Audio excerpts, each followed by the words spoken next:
16 नवंबर 1957 को अमेरिका के एक शहर प्लेनफील्ड में एक औरत के गायब होने की खबर फैलती है। इस औरत का नाम था बर्नीस वार्डन। बर्नीस एक हार्डवेयर स्टोर ओन करती थी।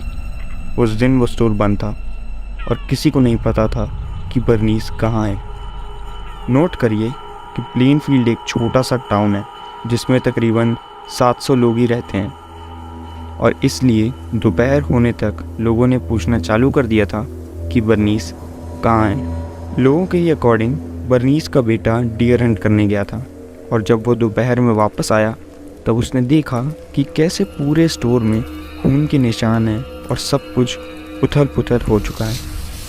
इसके बाद पुलिस बुलाई गई और तब बर्नीस के बेटे ने पुलिस को बताया कि पिछले ही दिन एक आदमी आया था जो एंटी फ्रीज का प्राइस जानना चाह रहा था। उसका नाम था एडवर्ड थियोडर गेन, या शॉर्ट में एड गेन।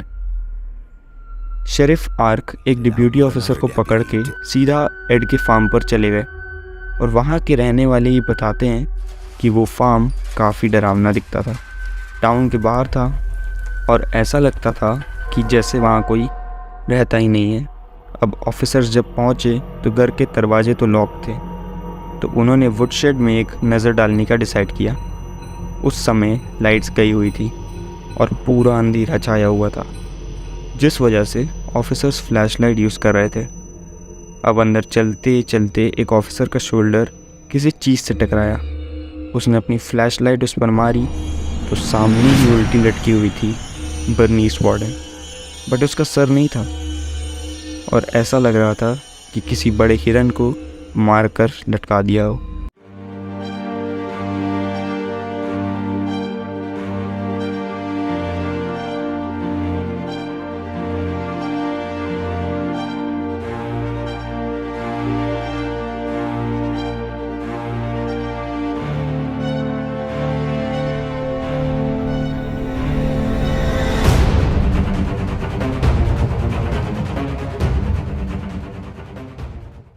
ये सब देखने के बाद सबसे पहले एड को कस्टडी में लिया गया और जेल में डाल दिया गया, और फिर ऑफिसर्स ने अपनी सर्च को जारी रखा।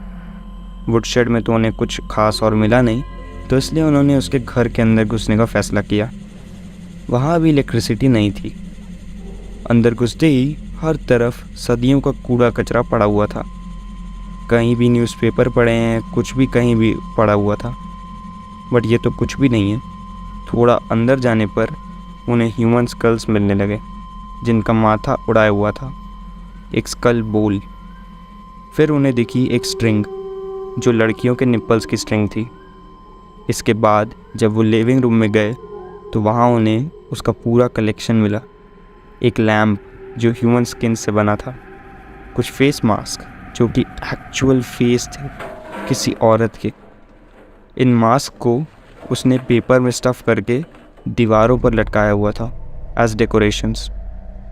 थोड़ा इधर उधर देखने पे एक ऑफिसर को एक ब्राउन कलर का बैग दिखा जिसमें से थोड़े बाल दिख रहे थे। जब वो पास गया और उसने देखा तो उसे वही मिला जो आप और मैं सोच रहे हैं, एक सर। बट ये सर बर्नीस का नहीं है, ये सर है मैरी होगन का। कॉप्स ने देखते ही पहचान लिया था क्योंकि ये औरत 3 साल पहले मिसिंग रिपोर्ट की गई थी। अब एड को जेल में 30 घंटे हो चुके थे और अब तक वो कुछ भी बताने से इनकार कर रहा था।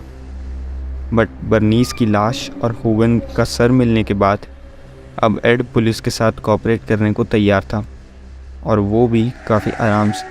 उसने बस पुलिस से एप्पल पाई और उसके ऊपर शेडार चीज़ मांगा था, और ये रियल बात है। You know, all he asked for was a slice of apple pie with some cheddar cheese on top of it. But घंटों इंटरोगेशन के बाद उसने सिर्फ 2 मर्डर्स की जिम्मेदारी ली, और बाकी चीज़ें उसने जो बनाई हैं वो मुर्दों से है। वो रात में कब्रिस्तान जाकर कब्र खोदा करता और फिर उसे जो चीज़ चाहिए होती थी उसे निकाल कर बॉडी को फिर से गाड़ देता था।